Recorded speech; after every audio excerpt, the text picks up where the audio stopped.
2 Samuel 19. It was told Joab, "Behold, the king is weeping and mourning for Absalom."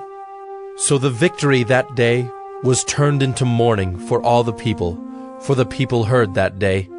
"The king is grieving for his son." And the people stole into the city that day, as people steal in who are ashamed when they flee in battle.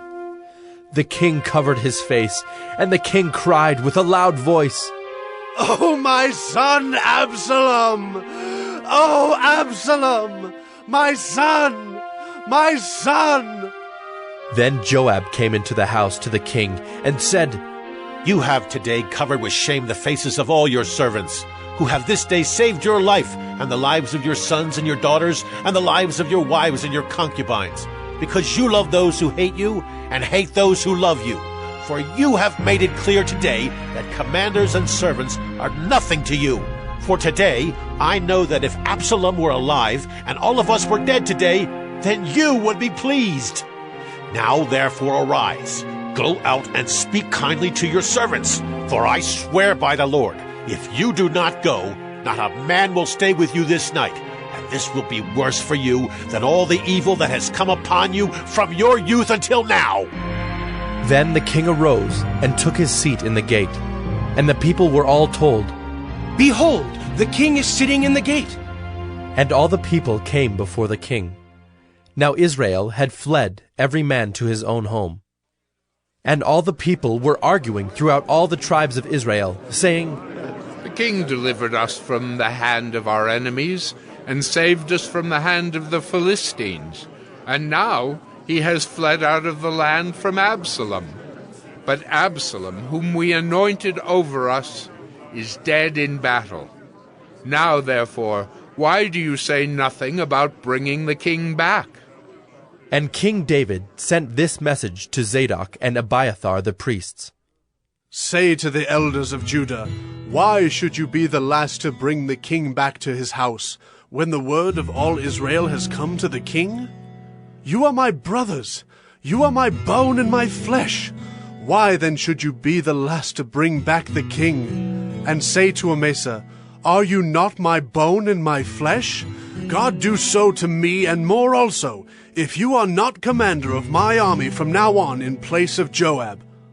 And he swayed the heart of all the men of Judah as one man, so that they sent word to the king, "Return, both you and all your servants." So the king came back to the Jordan, and Judah came to Gilgal to meet the king and to bring the king over the Jordan. And Shimei, the son of Gera the Benjaminite from Bahurim, hurried to come down with the men of Judah to meet King David. And with him were 1,000 men from Benjamin. And Ziba the servant of the house of Saul, with his 15 sons and his 20 servants, rushed down to the Jordan before the king, and they crossed the ford to bring over the king's household and to do his pleasure. And Shimei the son of Gera fell down before the king as he was about to cross the Jordan, and said to the king, "Let not my lord hold me guilty, or remember how your servant did wrong on the day my lord the king left Jerusalem. Do not let the king take it to heart, for your servant knows that I have sinned. Therefore, behold, I have come this day, the first of all the house of Joseph, to come down to meet my lord the king." Abishai the son of Zeruiah answered, "Shall not Shimei be put to death for this, because he cursed the Lord's anointed?" But David said, "What have I to do with you, you sons of Zeruiah, that you should this day be as an adversary to me? Shall anyone be put to death in Israel this day? For do I not know that I am this day king over Israel?" And the king said to Shimei, "You shall not die." And the king gave him his oath. And Mephibosheth, the son of Saul, came down to meet the king. He had neither taken care of his feet, nor trimmed his beard, nor washed his clothes from the day the king departed until the day he came back in safety. And when he came to Jerusalem to meet the king said to him, "Why did you not go with me, Mephibosheth?" He answered, "My lord, O king, my servant deceived me. For your servant said to him, I will saddle a donkey for myself, that I may ride on it and go with the king. For your servant is lame. He has slandered your servant to my lord the king. But my lord the king is like the angel of God. Do, therefore, what seems good to you. For all my father's house were but men doomed to death before my lord the king, but you set your servant among those who eat at your table. What further right have I than to cry to the king?" And the king said to him, Why speak any more of your affairs? I have decided. You and Ziba shall divide the land. And Mephibosheth said to the king, "Oh, let him take it all, since my lord the king has come safely home."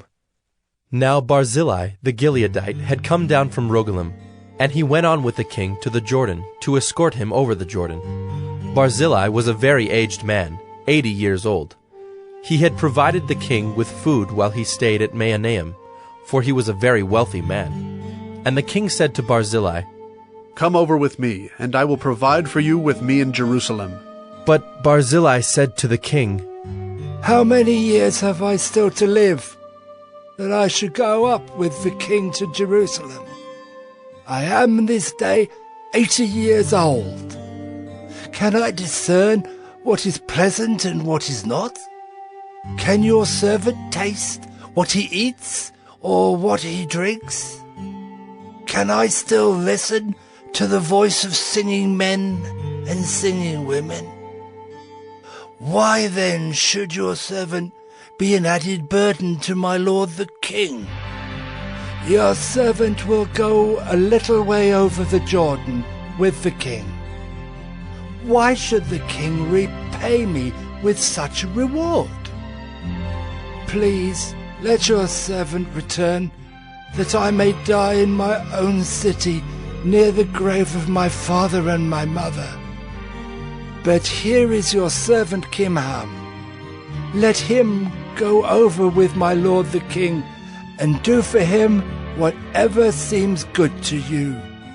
And the king answered, Kimham shall go over with me, and I will do for him whatever seems good to you. And all that you desire of me I will do for you. Then all the people went over the Jordan, and the king went over. And the king kissed Barzillai and blessed him, and he returned to his own home. The king went on to Gilgal, and Kimham went on with him. All the people of Judah, and also half the people of Israel, brought the king on his way. Then all the men of Israel came to the king, and said to the king, Why have our brothers the men of Judah stolen you away, and brought the king and his household over the Jordan, and all David's men with him? All the men of Judah answered the men of Israel, Because the king is our close relative. Why then are you angry over this matter? Have we eaten at all at the king's expense? Or has he given us any gift? And the men of Israel answered the men of Judah, We have 10 shares in the king, and in David also we have more than you. Why then did you despise us? Were we not the first to speak of bringing back our king? But the words of the men of Judah were fiercer than the words of the men of Israel. 2 Samuel 20. Now there happened to be there a worthless man, whose name was Sheba, the son of Bichri, a Benjaminite. And he blew the trumpet and said, We have no portion in David, and we have no inheritance in the son of Jesse. Every man to his tents, O Israel! So all the men of Israel withdrew from David and followed Sheba the son of Bichri. But the men of Judah followed their king steadfastly from the Jordan to Jerusalem. And David came to his house at Jerusalem. And the king took the 10 concubines whom he had left to care for the house, and put them in a house under guard, and provided for them, but did not go into them. So they were shut up until the day of their death, living as if in widowhood. Then the king said to Amasa, Call the men of Judah together to me within 3 days, and be here yourself. So Amasa went to summon Judah, but he delayed beyond the set time that had been appointed him. And David said to Abishai, Now Sheba the son of Bichri will do us more harm than Absalom. Take your lord's servants and pursue him, lest he get himself to fortified cities and escape from us. And there went out after him Joab's men, and the Kerethites and the Pelethites, and all the mighty men. They went out from Jerusalem to pursue Sheba the son of Bichri. When they were at the great stone that is in Gibeon, Amasa came to meet them. Now Joab was wearing a soldier's garment, and over it was a belt with a sword in its sheath, fastened on his thigh. And as he went forward, it fell out. And Joab said to Amasa, "Is it well with you, my brother?" And Joab took Amasa by the beard with his right hand to kiss him. But Amasa did not observe the sword that was in Joab's hand. So Joab struck him with it in the stomach, and spilled his entrails to the ground without striking a second blow, and he died. Then Joab and Abishai his brother pursued Sheba the son of Bichri. And one of Joab's young men took his stand by Amasa and said, "Whoever favors Joab, and whoever is for David, let him follow Joab." And Amasa lay wallowing in his blood in the highway. And anyone who came by, seeing him, stopped. And when the man saw that all the people stopped, he carried Amasa out of the highway into the field and threw a garment over him. When he was taken out of the highway, all the people went on after Joab to pursue Sheba the son of Bichri. And Sheba passed through all the tribes of Israel to Abel of Beth-maachah, and all the Bichrites assembled and followed him in. And all the men who were with Joab came and besieged him in Abel of Beth-maachah. They cast up a mound against the city, and it stood against the rampart, and they were battering the wall to throw it down. Then a wise woman called from the city, "Listen! Listen! Tell Joab, come here, that I may speak to you." And he came near her, and the woman said, "Are you Joab?" He answered, "I am." Then she said to him, "Listen to the words of your servant." And he answered, "I am listening." Then she said, "They used to say in former times, 'Let them but ask counsel at Abel.' And so they settled a matter. I am one of those who are peaceable and faithful in Israel. You seek to destroy a city that is a mother in Israel. Why will you swallow up the heritage of the Lord?" Joab answered, "Far be it from me, far be it that I should swallow up or destroy. That is not true. But a man of the hill country of Ephraim, called Sheba the son of Bichri, has lifted up his hand against King David. Give up him alone, and I will withdraw from the city." And the woman said to Joab, "Behold, his head shall be thrown to you over the wall." Then the woman went to all the people in her wisdom, and they cut off the head of Sheba the son of Bichri, and threw it out to Joab. So he blew the trumpet, and they dispersed from the city, every man to his home. And Joab returned to Jerusalem to the king. Now Joab was in command of all the army of Israel, and Benaiah the son of Jehoiada was in command of the Kerethites and the Pelethites, and Adoram was in charge of the forced labor, and Jehoshaphat the son of Ahilud was the recorder, and Sheva was secretary, and Zadok and Abiathar were priests, and Ira the Jairite was also David's priest. 2 Samuel 21. Now there was a famine in the days of David for 3 years, year after year. And David sought the face of the Lord. And the Lord said, "There is blood guilt on Saul and on his house, because he put the Gibeonites to death." So the king called the Gibeonites and spoke to them. Now the Gibeonites were not of the people of Israel, but of the remnant of the Amorites. Although the people of Israel had sworn to spare them, Saul had sought to strike them down in his zeal for the people of Israel and Judah. And David said to the Gibeonites, "What shall I do for you, and how shall I make atonement, that you may bless the heritage of the Lord?" The Gibeonites said to him, "It is not a matter of silver or gold between us and Saul or his house. Neither is it for us to put any man to death in Israel." And he said, "What do you say that I shall do for you?" They said to the king, "The man who consumed us and planned to destroy us, so that we should have no place in all the territory of Israel. Let 7 of his sons be given to us, so that we may hang them before the Lord at Gibeah of Saul, the chosen of the Lord." And the king said, "I will give them."